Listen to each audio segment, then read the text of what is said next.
welcome back. Today, I wanted to talk about this awesome series, four-part series that I started watching about Black artists. The title of it is Who's Behind Black Art? And it's currently streaming on Xfinity Stream. So you can get the app if you're interested. Um, what I want to talk about specifically, I'm going to break down the episodes one by one. So I'm just going to do episode one today. And that's as far as I've gotten. I haven't seen the whole series yet. So it's all fresh to me as well. But I really wanted to focus in on two things. One is money and its inevitable importance to artists and the art world. And the second is this notion of white guilt in the way that it was used in the episode. And I think there are some nuances to that conversation, and I just wanted to touch base on that. So, introducing the artists, there's five of them, three men, two women. The first one, I want to get their names right. So Adrian Armstrong, okay, he was the first one that was introduced. He fell in love with art by going to the museum with his mother. And I really related to that because I got interested in reading by going to the library with my mother. I got interested in art a little bit later on, but it was initially tied to reading and to cartoons, actually. So I may get into that at some point down the road. But so that's Adrian. The second is Lauren Phineas. Now, Lauren Phineas is from Ottawa in Ontario, Canada. And for whatever reason, she's Haitian. And for whatever reason, her Haitian heritage was kind of downplayed by her mother and kind of shrouded in secrecy for some reason. So I'm really interested to see how she's probably going to reclaim that in her art.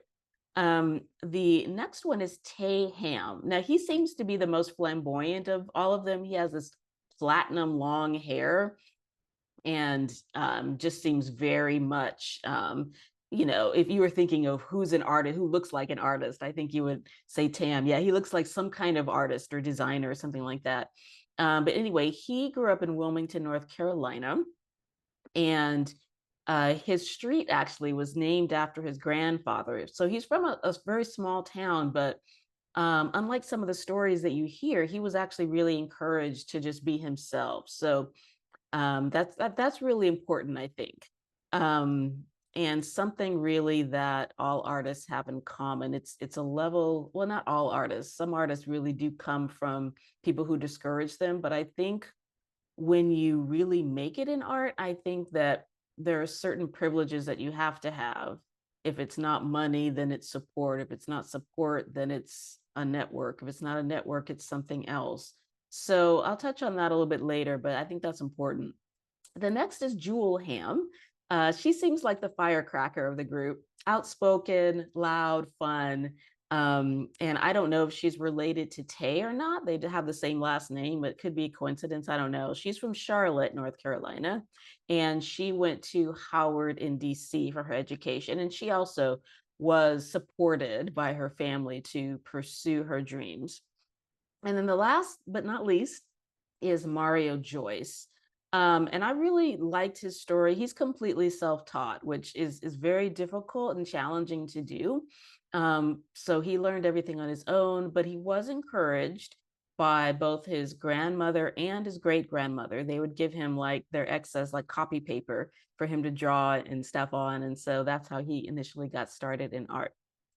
Um, so I think it's important to talk about, when we're talking about diverse voices, because the art world is still blindingly white.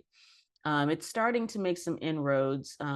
They were saying in the documentary that COVID really did open up a lot of opportunities. It really opened a lot of opportunities for artists in general and entrepreneurs in general, because people were at home, people had time to think, people had time to reflect, people wanted to improve their living conditions, so on and so forth. So there was an uptick for all artists.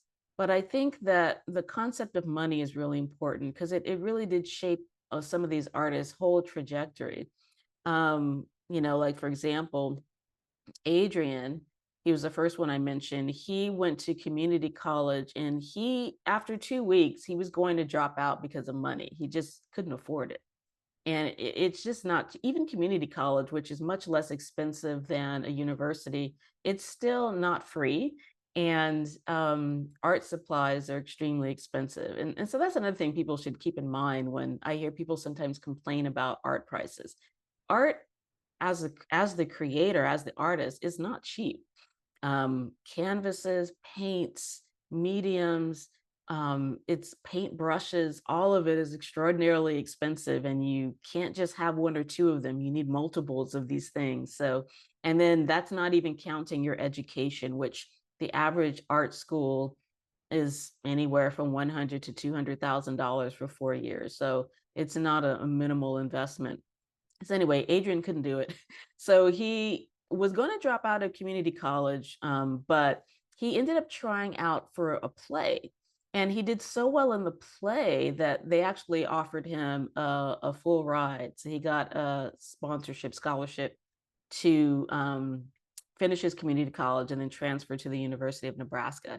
And even still, even at the University of Nebraska, I mean, he got the scholarship, but he still, art supplies, as I mentioned, are still expensive. So he ended up choosing pen, pen and ink as his medium because pen and ink is readily available. So, and his work is amazing. So I'll talk about that why not having money doesn't have to be a problem if you're creative. So, but the other artists that had trouble with the financial aspect of it, I mean, all of them struggled to some extent. None of them were just born in the lap of luxury, but Mario couldn't afford even the application to go to RISD. He wanted to go to the Rhode Island School of Design, which is an amazing university. And actually, there's a book, an audio book called Old in Art School that talks a lot about RISD and kind of the subtle politics and racism that you see in the art world. And I love that book. I've listened to it twice. But anyway, he wanted to go to RISD, couldn't afford it, couldn't afford the application, so he ended up being self-taught, which again, his work is amazing, and there's a lot you can do when you're determined to do it. So, talking about money, I mentioned to some extent why it's important for the art supplies to do the kind of things that you need to do to be in that world, hobnobbing with the people that collect the art. Art is normally like art stores and art resources, museums and such. They normally are found in nice neighborhoods. Normally in poor schools and poor neighborhoods, they don't even have art. In my school, they didn't really offer art. I've seen art offered to children in private schools and in public schools that are in nice neighborhoods, but it just tends to be a pastime that kind of presupposes that you have the leisure time and the intellect and the culture to create art. And there's a bias, towards the wealthy. So it is something that is expensive, but as we could see with Mario and Adrian, there is a way around it if you're creative, like Adrian choosing pen and ink. There are a lot of mediums that you can choose when you're first getting started that are not capital intensive. And pencil, graphite, pen, even, well, watercolor is expensive actually initially, but it lasts a long time. So if you can stick kind of to those mediums, there's a lot you can do. And in the meantime, if you're working on your finances, either through art or with a separate business or a separate job, you can upgrade your materials as you go. But if you really want to do it, I would encourage you. Your voice is really, if you're an artist, your voice is very important. Don't let money stand in your way. And if you're a collector, um, I think you can think outside of the box and don't only go to the typical places where you think you're going to be exposed to artists. There are artists tucked away everywhere, and they can surprise you. People that are working with limited resources can sometimes be the most creative of artists. So, think outside the box, whether you're an artist or a collector. But one thing I want to say, whether you're a collector wanting to have more money to collect more art, or whether you're an artist who wants to generate more money through your art, or have more money to buy the supplies to create art, don't let that be a barrier, and don't take on the identity that, oh, I'm a poor starving artist. Like, those words should never come out of your mouth in a legitimate statement, because your identity has a lot to do with what you end up achieving in this world. And just like you use your imagination to create, beautiful works of art or to collect beautiful works of art, you can use that same brain to create money. Money, after all, is not it doesn't really mean anything. We give it meaning. We've decided on this medium of exchange. And just like as an artist, you can move from different mediums. You can move from pen and ink to oil to acrylic to gouache to egg tempera. You can, do all that. We've chosen the dollar as our medium of exchange or whatever currency you use in your country. And that's all it is.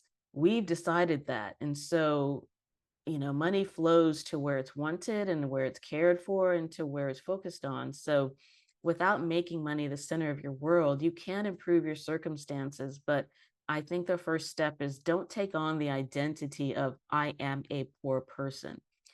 You can accept the fact that perhaps you have certain financial limitations, and everyone has certain financial limitations. Unless you're the top 1%, there's something you can't buy, right? So that means that there's certain limitations, but those limitations are not a problem. Those limitations encourage us to be creative. So I just want to put that out there. The second issue I think that the show made me really think about is who is art for and who is Black art for? Because one of the statements that bothered me that was made, it was in the context of, after COVID, Black art really kind of taking off and really increasing in sales and things like that. But someone made the comment that white guilt entered the art world. And I don't like that state. I understand what they're saying. What they're saying is that people had more time to collect art and think about their collections. They looked around at their walls and noticed that it was all white and they wanted to make a correction. But I just have a problem with labeling that, just like labeling yourself as a poor person. I think labeling people, other people, you have to be very cautious, in my opinion, because it reflects the way you think as a person. And I think if you start ascribing motives to people other than yourself, I think that can become dangerous. In my opinion, the people who are collectors, genuine collectors, not people that just want to, decorate their walls with something. Those people go to Walmart and they go to Target, and that's fine. I'm talking about art collectors, people with intellect and culture that are intentionally creating a collection. Those people, if they did notice that they had only been collecting, white artists, it's not necessarily because, now they're feeling guilty. It could just be an awakening, or they're like, okay, I pursued the things that naturally interest me, but I feel like my interests are too narrow. So now I'm ready to expand and I'm ready to pursue other avenues. And so let me look at Asian art. Let me look at Hispanic art. Let me look at Black art. Let me, create a real collection and not just go for the typical and the standard. And so what I think when I see white guilt, I actually look at it completely different. I don't look at it as, open-hearted people that, want to do better. When I see white guilt, I see some of the ugly stuff that's out there, because the thing is about guilt is that it's a very painful emotion. And so it's hidden from us for the most part. People are not comfortable in the state of guilt, so they push it away as quickly as possible. And what quickly follows guilt, I mean, think about it. When you do something wrong, anything, when you violated your own values or when you know that you've done something wrong, what is the very first emotion that you feel? It's fear, right? It's fear that somehow you're going to get caught, somehow someone's going to get revenge on you, someone's going to come and right the wrong that was done. It's fear. And so that's when you see kind of some of the overt bigotry that's going on right now, where, racism for whatever reason is popular again. Those people are operating under guilt. The people that want to ban books, that want to reinvent history, and the people that are trying to deport people left and right and center, even if they're legally here, that kind of stuff comes from guilt, because deep down, they're really afraid that people are going to take revenge. And if there's too many abused formally abuse people here, then that just ups their chances of one day being in the position that they put those people in. So, in my opinion, that's white guilt.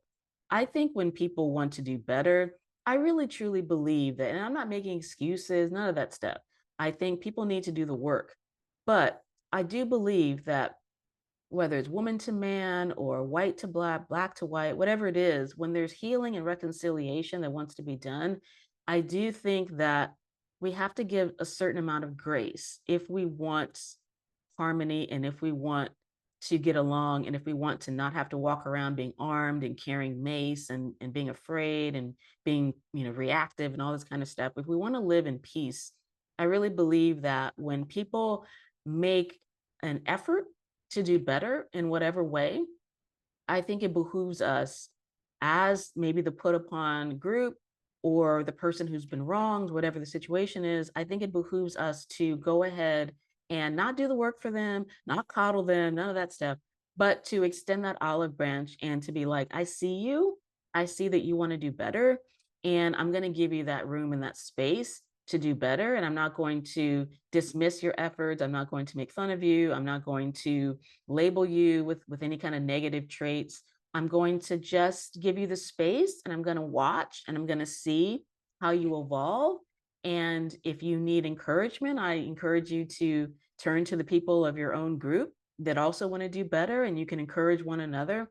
But I just think that as people of color and as people that do believe in a better world, I do think that we need to give that room and that space. So, as a Black artist myself, I don't want to limit my outreach to only people that look like me. I mean, I think that that's going to naturally be the people that are attracted to my work, but I think that art speaks a different language that's not limited to race and gender and these kinds of things of the ego. I think that the beauty of art is that it's for the soul, it's for the spirit, and it's available to all of us. So that's all I had to say about that. I'm really looking forward to the rest of the series. There are 3 more episodes, so I'll do each one piece by piece. I'm looking forward to see how the artists grow and develop and how they handle the challenges that they face. If you want to support Black art, you can start with me. Check out my website.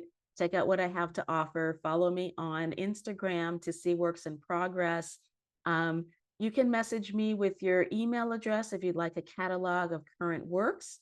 And I'm also going to put some resources in the notes that came up during the episode that I think are really interesting if you are a collector or if you are an artist and you want to grow and to expand. So until next time, have a wonderful week and I will see you then. Take care now. Bye-bye.